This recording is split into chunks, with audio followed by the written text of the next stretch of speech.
আজকে আমি আপনাদের সাথে এমন একটি বেগুন ভাজি রেসিপি শেয়ার করতে যাচ্ছি যেটা কিনা নর্মালি আমরা যে বেগুন ভাজি করি তার থেকেও অনেক বেশি মজাদার।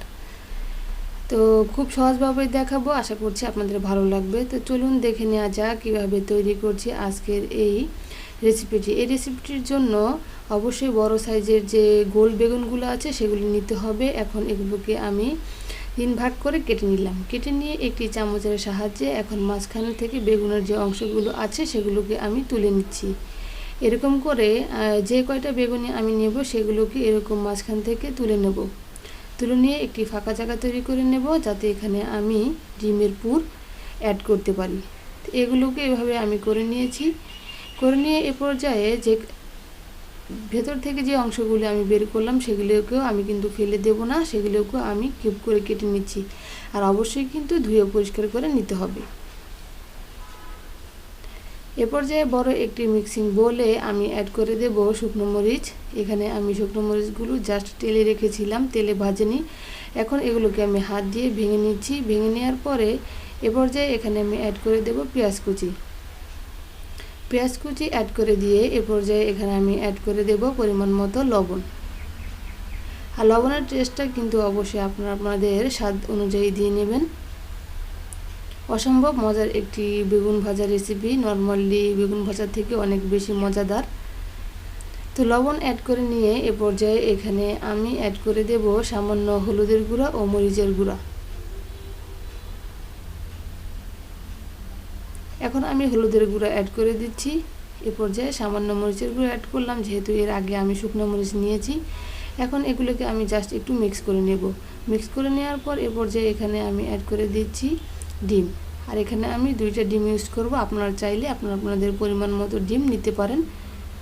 যদি বেগুনের পরিমাণ বেশি হয় সেক্ষেত্রে ডিমটা বেশি লাগবে। এ পর্যায়ে মাঝখানের যে বেগুনগুলো ছিল কিউব করে কেটে রাখা সেগুলোকে আমি ফেলে না দিয়ে এই ডিমের ভিতরে দিয়ে দিলাম। দিয়ে দেওয়ার পর এগুলোকে আবার একটু মিক্স করে নিচ্ছি। মিক্স করে নেওয়ার পর যে বেগুনগুলো কেটে রেখেছিলাম সেগুলোকে আমি ধুয়ে পানি ঝরিয়ে নিয়েছি। এখন মাঝখানে একটু লবণ দিয়ে দিচ্ছি। লবণ দিয়ে আমি ডিমের যে একটা ব্যাটার তৈরি করেছি সেই ব্যাটারটা এখন এখানে দিয়ে দেব। খুব ইজিভাবেই দেওয়া যাবে।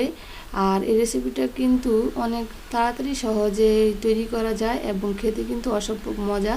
বেগুন দিয়ে আনকমন একটা বেগুন ভাজা রেসিপি। আশা করছি এই রেসিপিটি আপনাদের ভালো লাগবে।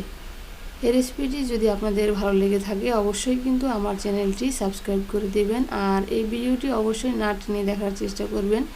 ভিডিওটি টেনে দেখলে কিন্তু আপনারা আসলে অনেক দিকই ছুটে যেতে পারে এবং আপনারা পারফেক্টলি সেটা বানাতে পারবেন না।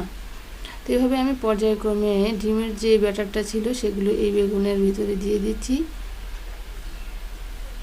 দিয়ে এখন এগুলোকে আমি জাস্ট ফ্রাই করে নেব। আর ফ্রাই করার জন্য আমি আগে থেকে কিন্তু প্যানে বসিয়ে দিয়েছি তেল, যাতে তেলটা একটু ভালোভাবে গরম হয়, যাতে করে কিনা বেগুনের রেসিপিটা খুব তাড়াতাড়ি হয়ে যায়।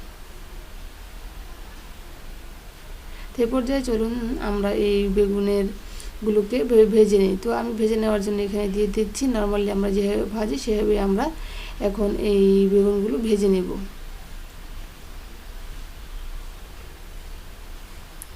পর্যায়ক্রমে সবগুলো দিয়ে আমি এখন একটি ঢাকনা দিয়ে ঢেকে এগুলোকে কিছু সময়ের জন্য ভাজতে রেখে দেব। আর অবশ্যই চুলার আঁচটা মিডিয়াম টু লোতে রাখতে হবে। তো কিছুক্ষণ পর দর্শক দেখুন ডিমগুলো কিন্তু ভেতর থেকে হয়ে এসেছে, বোঝাই যাচ্ছে। এখন আমি উল্টে দেব।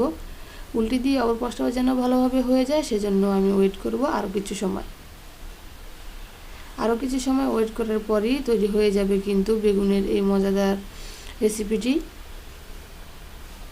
আশা করছি রেসিপিটি আপনাদের ভালো লাগবে। যদি রেসিপিটি আপনাদের ভালো লেগে থাকে তাহলে অবশ্যই কিন্তু কমেন্ট করে জানাবেন যে আসলে রেসিপিটি কেমন হলো। এরপর আপনারা এই রেসিপিটি প্যান থেকে নামিয়ে সাদা ভাতের সাথে খেয়ে দেখবেন। অসম্ভব মজাদার একটি রেসিপি। চেষ্টা করেছি খুব সহজভাবে রেসিপিটি আপনাদের সামনে প্রেজেন্ট করার জন্য। যদি আপনাদের রেসিপিটি ভালো লাগে থাকে অবশ্যই আমার চ্যানেলটি সাবস্ক্রাইব করে দেবেন। সবাই ভালো থাকবেন, সুস্থ থাকবেন, এ প্রত্যাশায় আল্লাহ হাফেজ।